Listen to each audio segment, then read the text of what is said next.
Howdy, y'all. Swan Marion, the bookworm cowboy, here at Haven Humane. And I'm going to read the last pages of The Color Purple by Alice Walker to this little guy here. Big guy here, Leo. Say hi, Leo. You're probably tired, huh? Anyway, let's get into it. Watch. Here.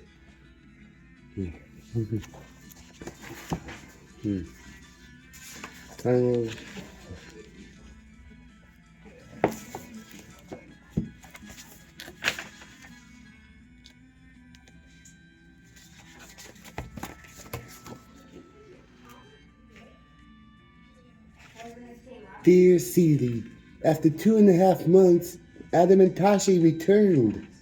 Adam overtook Tashi and her mother and some other members of our compound as they were nearing the village where the white women missionary had lived. But Tashi would not hear of turning back. Nor would Catherine. And so Adam accompanied them to the Mabella's encampment. Oh, he says, it is the most extraordinary place.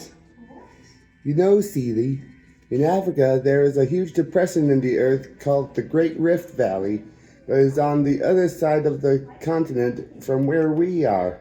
However, according to Adam, there is a small rift on our side, several thousand acres large, and even deeper than the Great Rift, which covers millions of acres. It is a place so deep into the earth that it can only really be seen. Anne thinks from the air and men it would seem like an overgrown canyon. Well, in this overgrown canyon there are 1,000 peoples from dozens of African tribes. And even one colored man, Adam swears, from Alabama. There are farms, there is a school, an infirmary, a temple, and there are male and female warriors who do indeed go on missions of sabotage against the white plantations. But all this seems more a marvel in the recounting than in the actual experiencing of it. If I am any judge of Adam and Tashi, their minds seem to have been completely riveted on each other. I wish you could have seen them as they staggered into the compound, filthy as hogs, hair as wild as could be, sleepy, exhausted, smelly, God knows, but still arguing.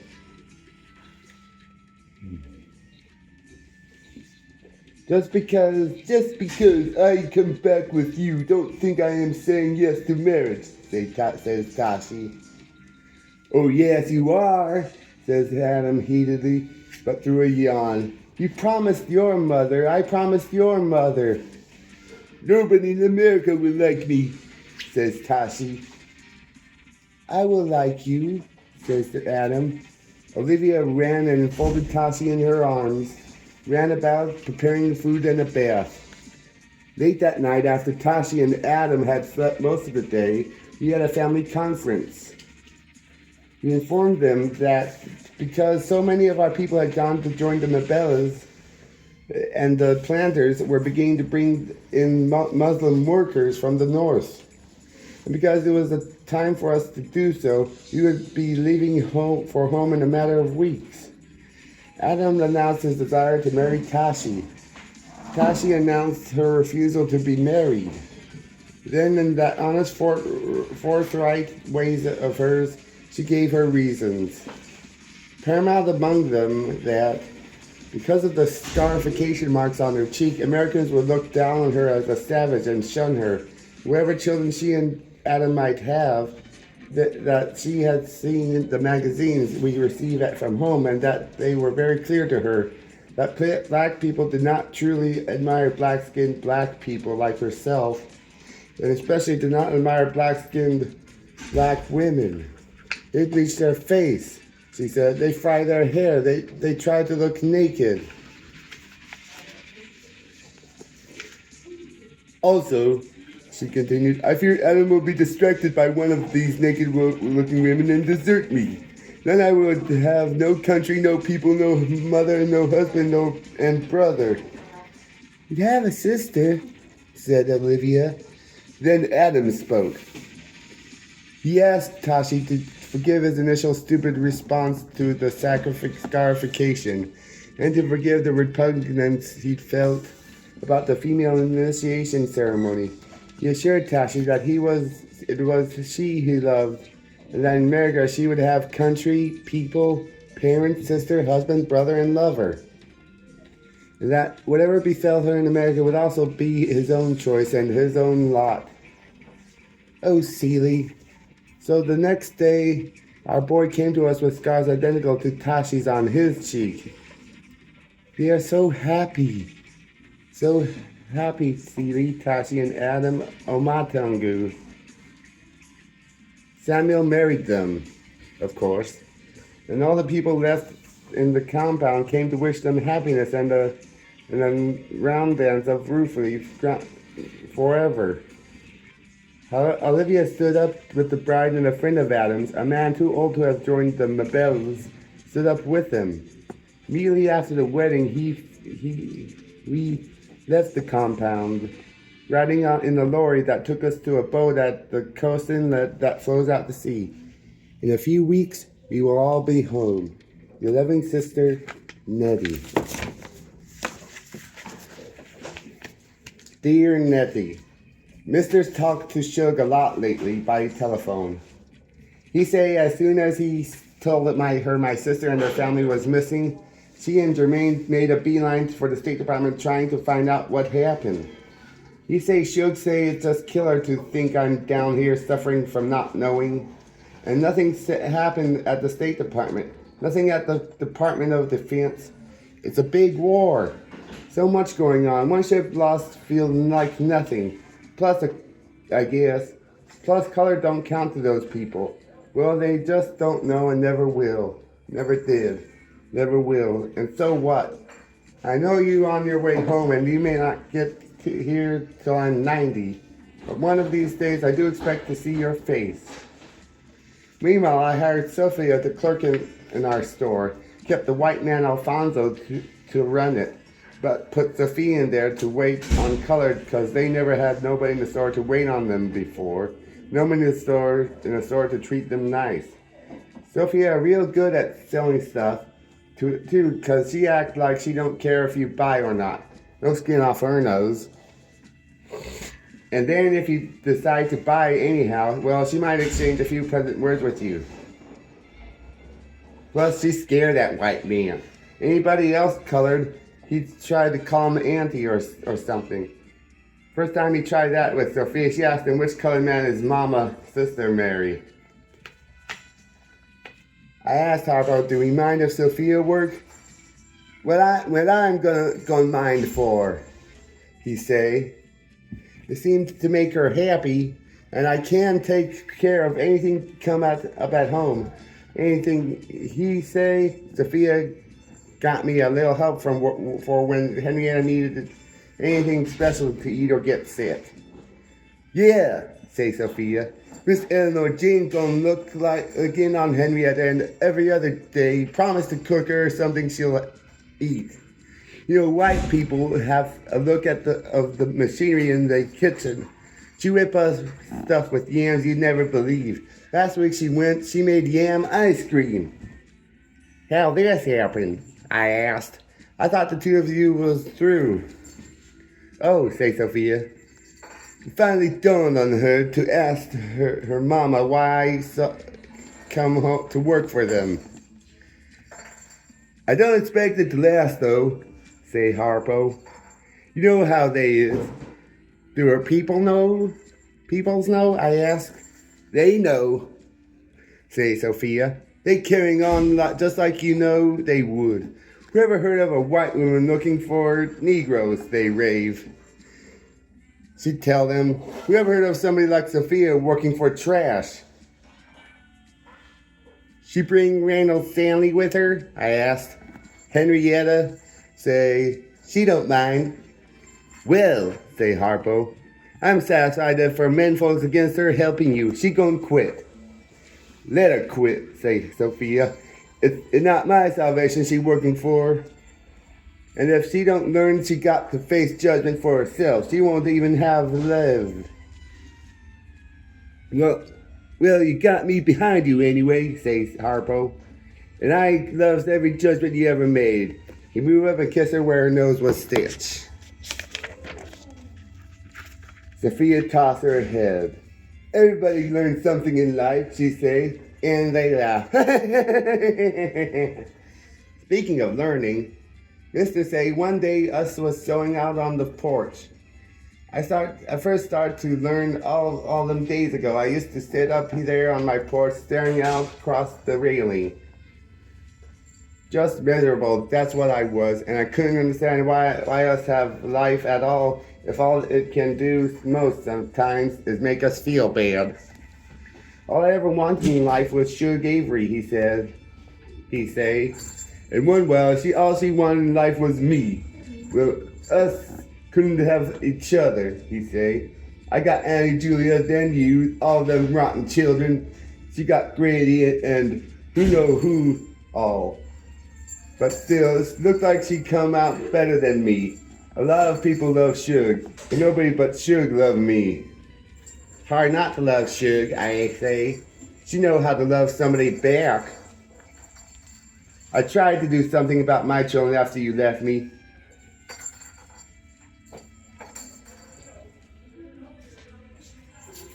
But by that time it was too late. Bub come with me for 2 weeks.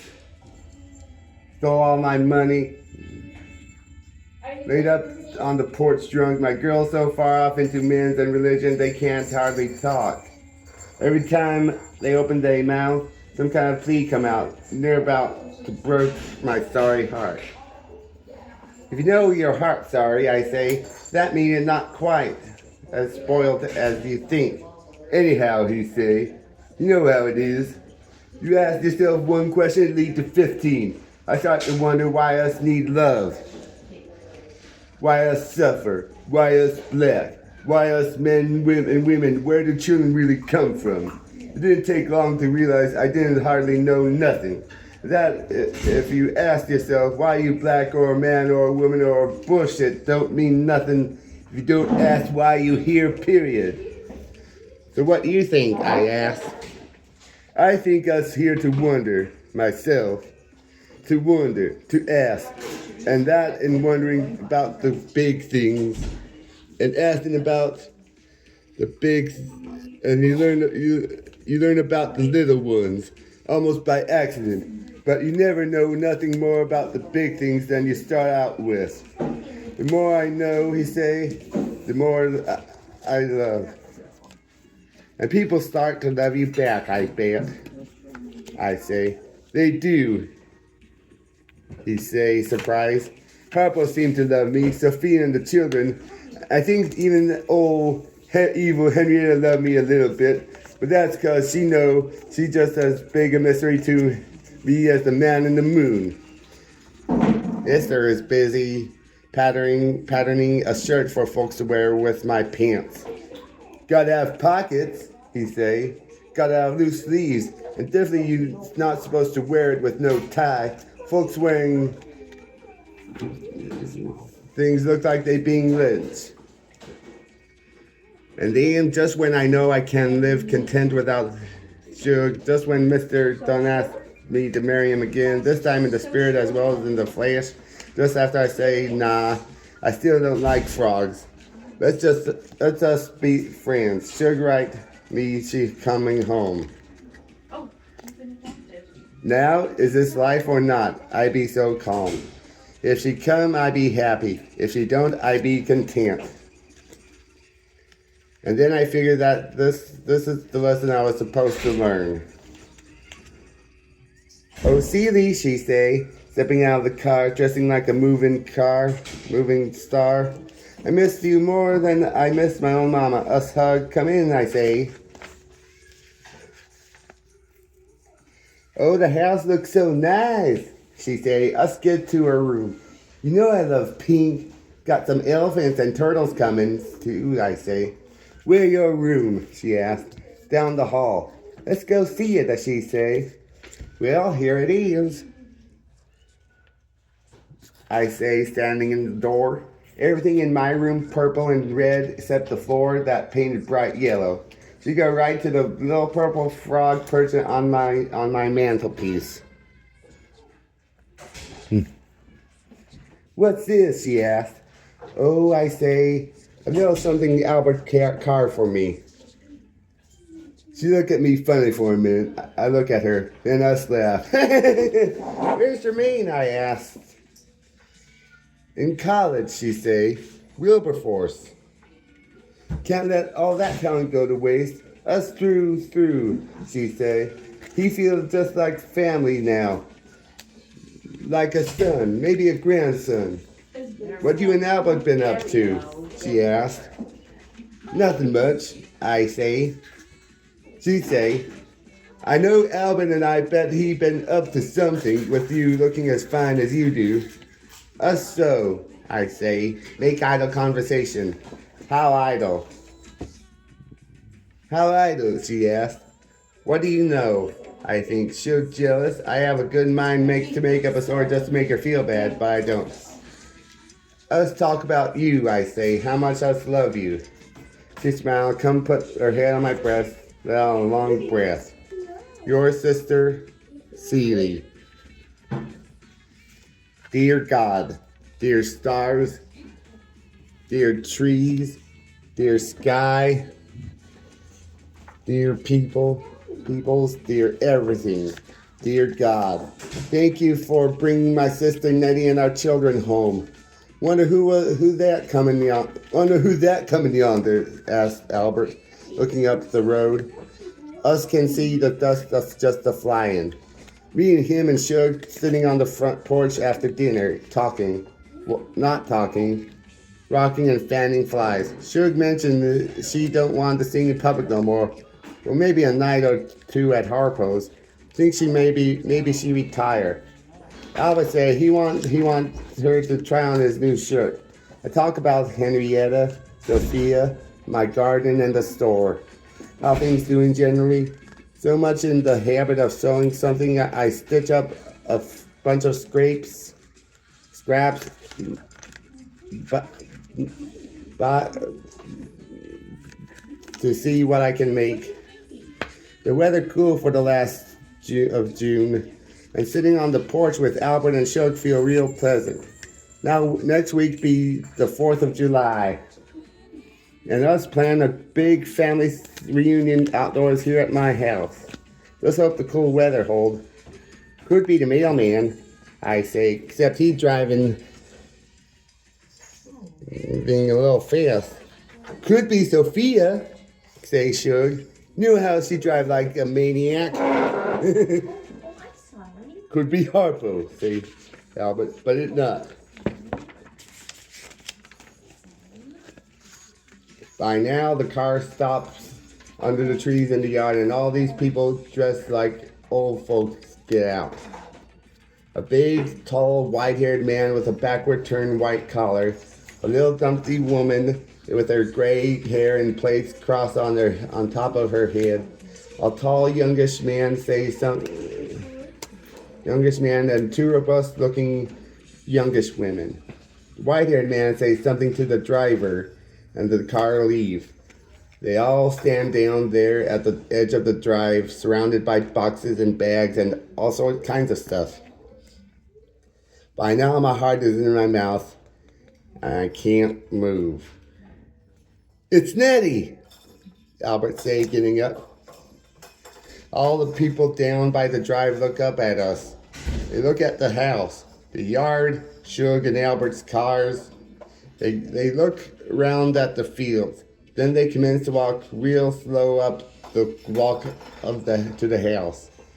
I'm so scared I don't know what to do. Feel like my mind's stuck. I try to speak, nothing come. Try to get up, almost fall. Shug reached down and give me a helping hand. Albert pressed me on the arm. When Nettie's foot come down on the porch, I almost died. I stand swaying between Albert and Shug. Nettie stands swaying between Samuel, and I reckon it must be Adam.